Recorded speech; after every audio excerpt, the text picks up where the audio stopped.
Hi there, everybody. I'm Rihanna with Venture Soul, and today we are dyeing a wool nylon sock blend with Easter egg dyes. So I have this Pause neon kit that I got at Walmart on sale right after Easter. Set that to the side. It has 6 colors in it: red, orange, yellow, green, blue, and purple.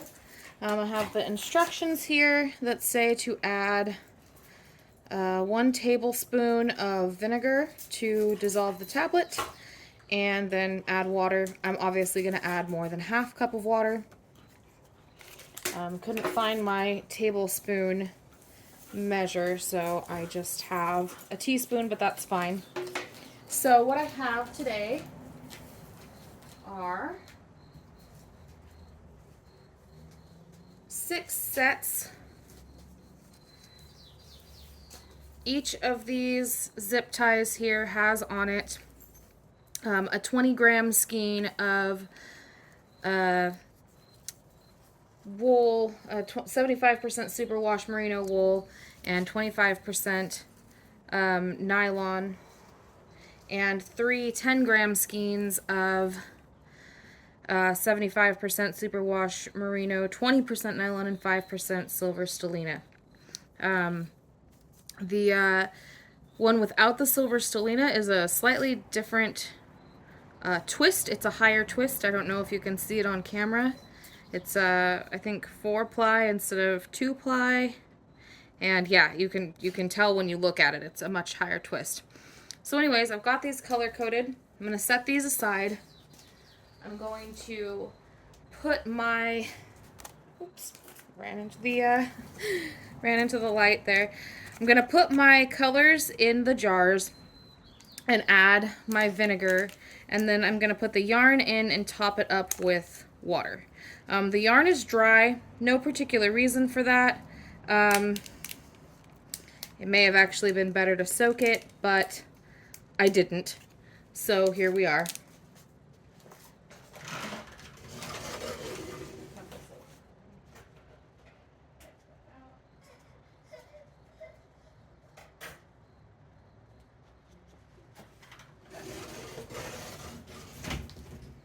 Right, I popped inside and cut my little bag of tablets open. I'm not really sure which colors are which, but we'll know once we add the vinegar, and then I'm probably going to adjust them into a rainbow order because that's just who I am. So, let's add our vinegar. We're going to do 3 teaspoons, or maybe a little bit more of each, and that'll give us 1 tablespoon.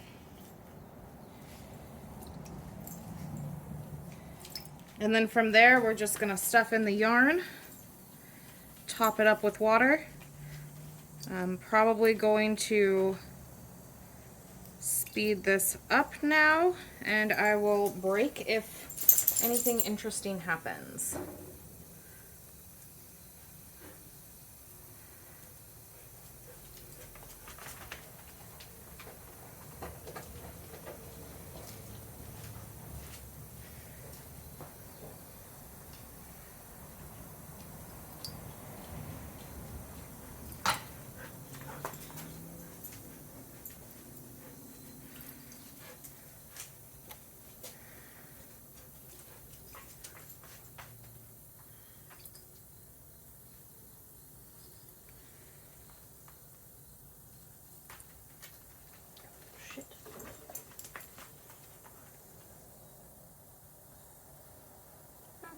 Okay.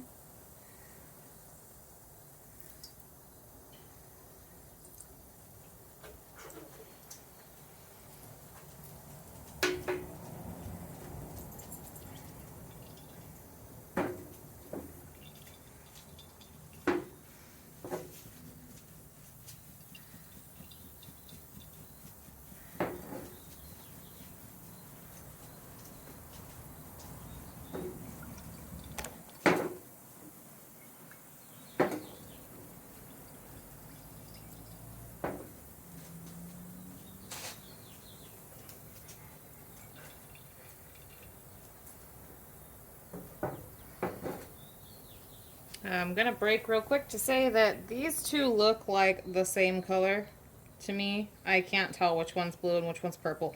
I kind of think maybe that one's purple and that one is blue, but they look like the same color, so it's really hard to say.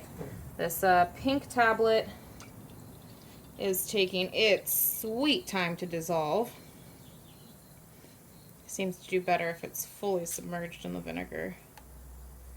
But I'm not going to worry too much about these being completely dissolved when I get the yarn in. I want them to be mostly dissolved. But it's not that big of a deal because I am going to add water and I'm probably going to top up with more vinegar on the top.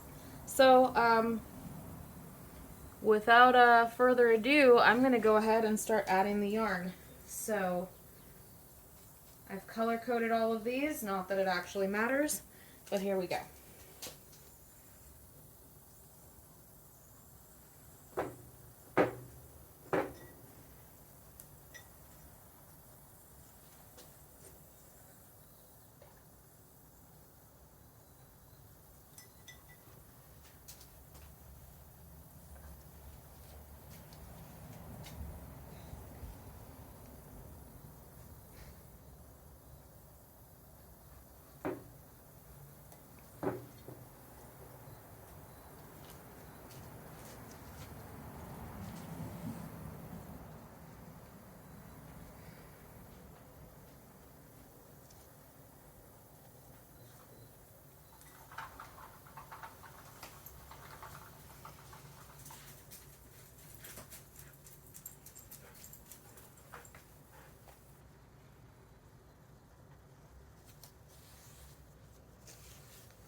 Get the door behind me.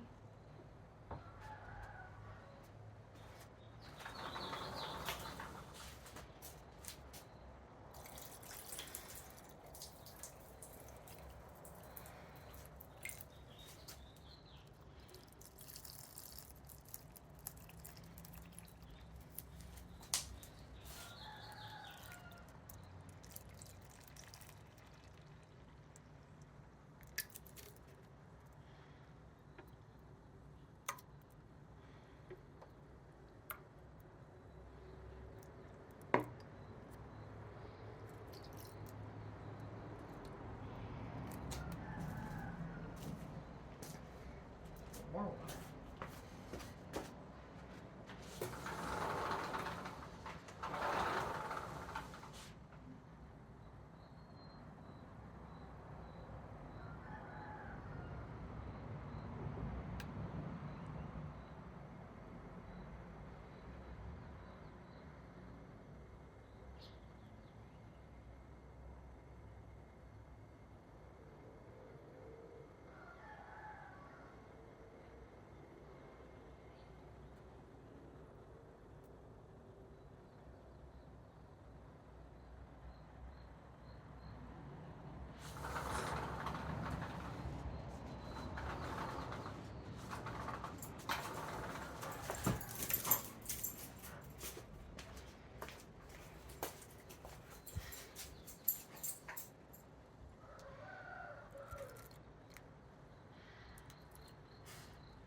Okay, so I'm going to press each one of these down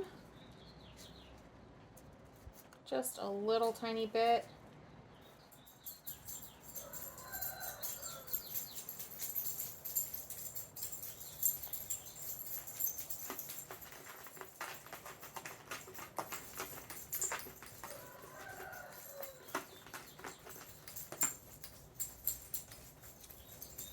And I'm going to add a tiny bit of vinegar, a teaspoon of vinegar to the top of each one.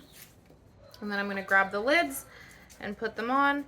And we're just going to leave them out here to use the sun as a heat source. Now, I know that when it comes to dyeing things with food coloring, and egg dye is food coloring, that in some cases the sun can actually cause the color to fade when the yarn or garment is wet.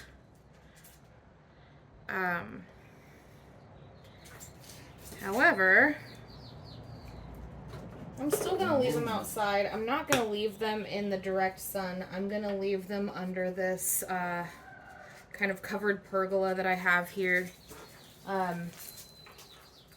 It's corrugated plastic on top, so I'm hoping that that will cut down enough of the UV that there won't be any effect on the dye. If it seems questionable, I'll bring these in and stick them on top of my heater. But I think that this will work just like it is. I'm going to grab my jar lids.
Okay, I'm going to give each of these a quick I'll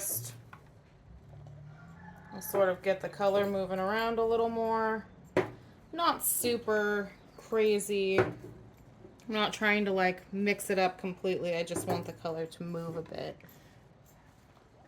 Yeah, it was definitely right. This one is definitely the purple, and interestingly, in true food coloring fashion, you can see that the pink and blue are breaking out. So that's really cool to see. Yeah, so I'm going to leave these here. I might come back and turn them over again at some point. Yeah, we'll be back with the rinse out.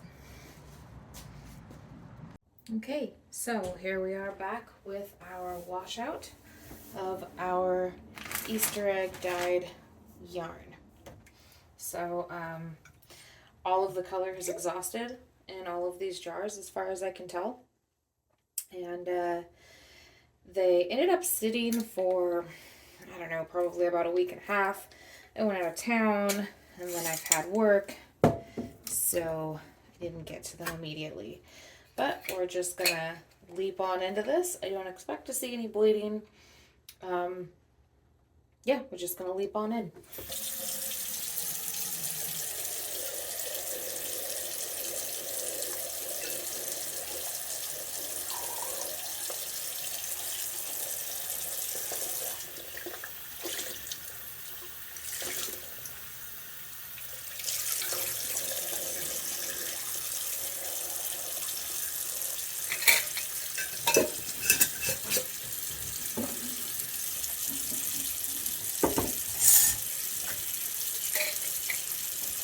I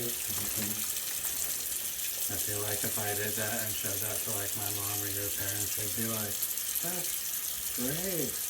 Yeah.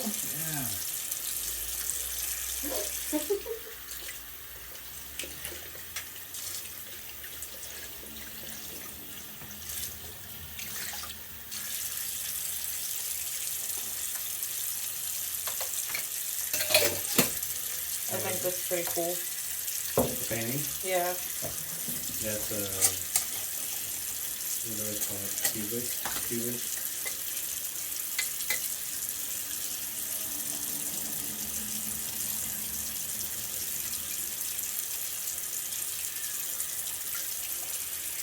Yeah, it's a train.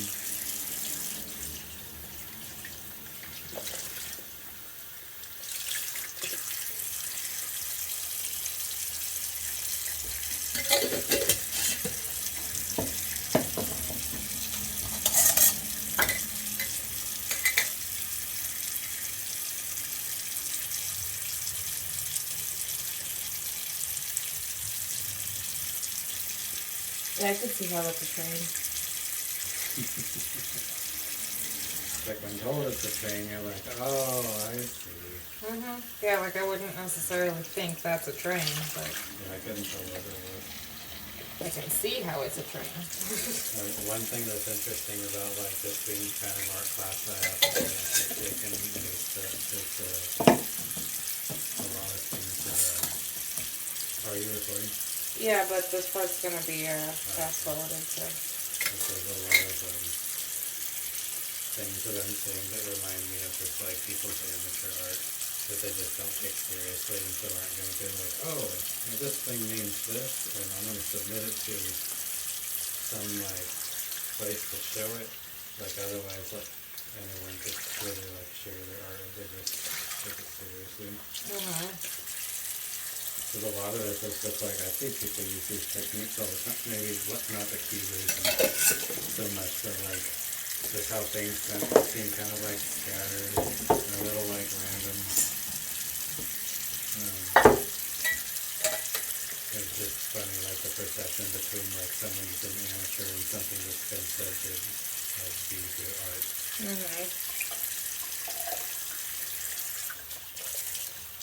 Or at least seen art. Appreciated. Yeah. Alright.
Okay, so we do seem to have some green bleeding here. That seems to be the only one. So I'm gonna set the rest of these aside and give this green a rinse on its own.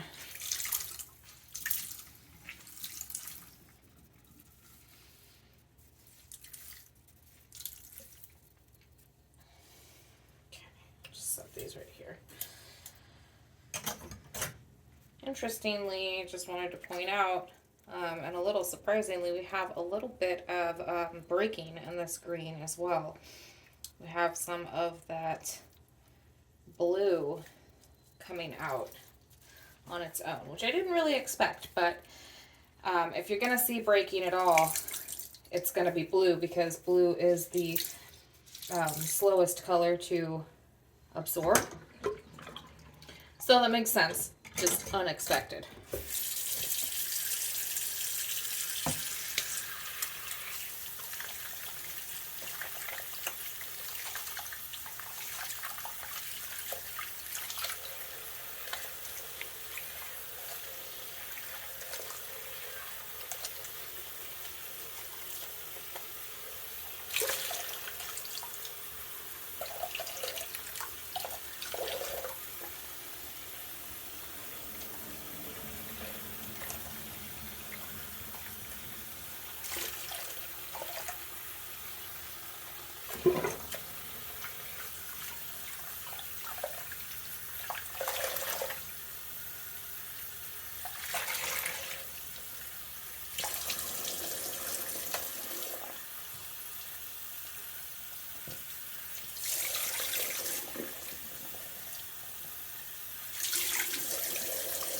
I don't see any green bleeding now, so we're just gonna call it. That's gonna be it. I was thinking we might have some green bleeding because green is the color that's hardest to exhaust with food colorings, at least from what I've seen in other people's videos. But yeah, it doesn't seem to be happening anymore, so we're just gonna go for it. We're gonna go hang these up to dry, and we'll be back with the conclusion. Oh, before I go, we also have some very lovely breaking on the purple. Again, not at all surprising. Red is the fastest color to absorb and blue is the slowest. So if you create the right environment, you'll often get this sort of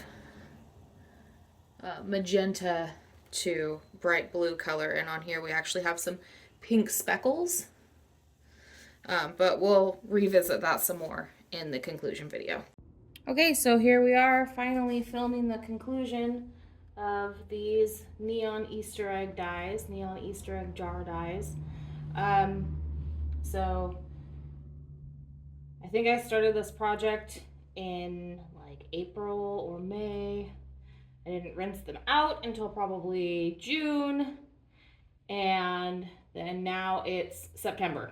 So it's taken me a while to get to this point. But we have some interesting results here. So on this pink one, you can see, maybe, there we go. This pink one, you can see we got some speckling. I think that happened because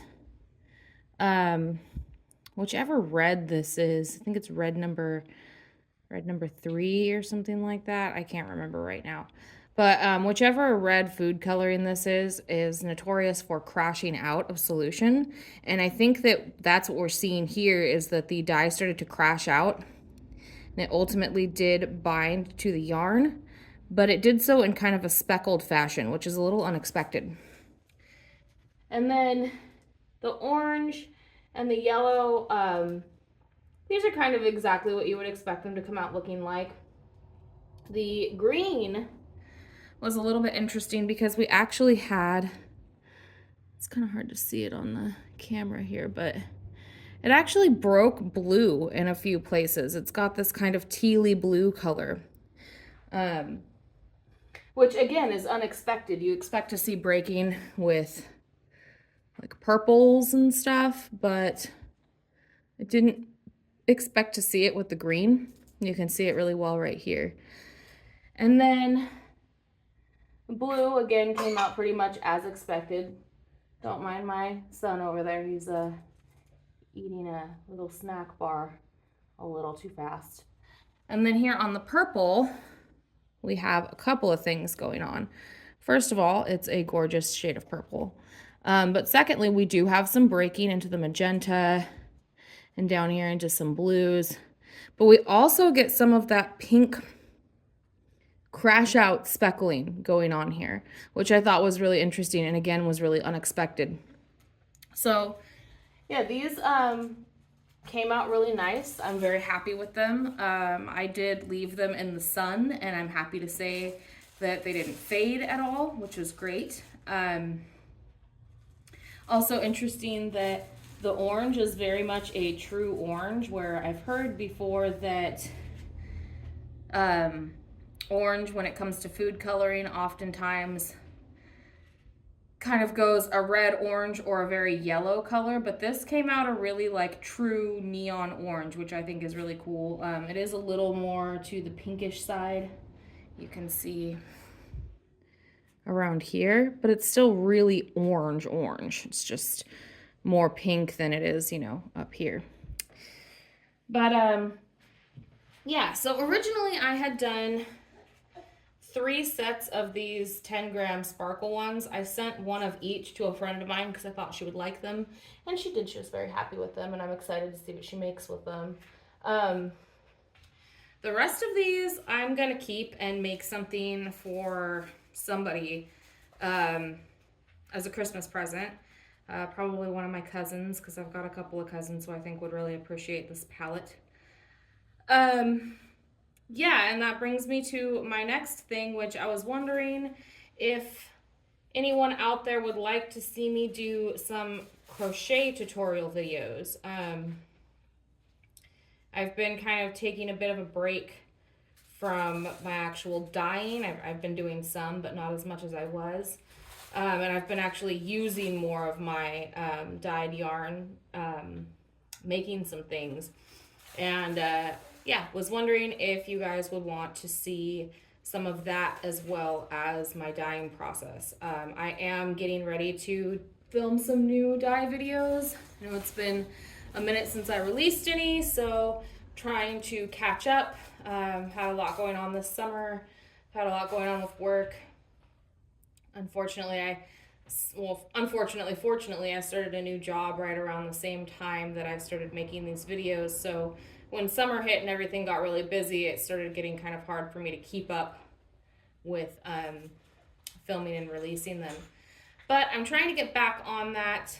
I should be releasing more. I'm going to try to go back to doing one every week, but it might be every other week at first while I'm, getting back in the swing of things. But yeah, I would like to know if there would be a desire to see some crochet videos or something else as well. I'd like to know what you guys would like to see in general. Hi, buddy. I'd like to know what you guys would like to see in general. So would you like to see more yarn dyeing tutorials? Do you want to see fabric dyeing or my onesie dyeing as tutorials? Do you want to see crochet videos? Do you want to see sewing videos? Or what? Drop me a comment and let me know. All right. It's been great. You all have a wonderful day, and all it takes to start a nice project and do something fun is a dream in your heart and a desire to put that into motion. And if no one ever told you you can, well, you can. And that's it. So have a great day. Bye.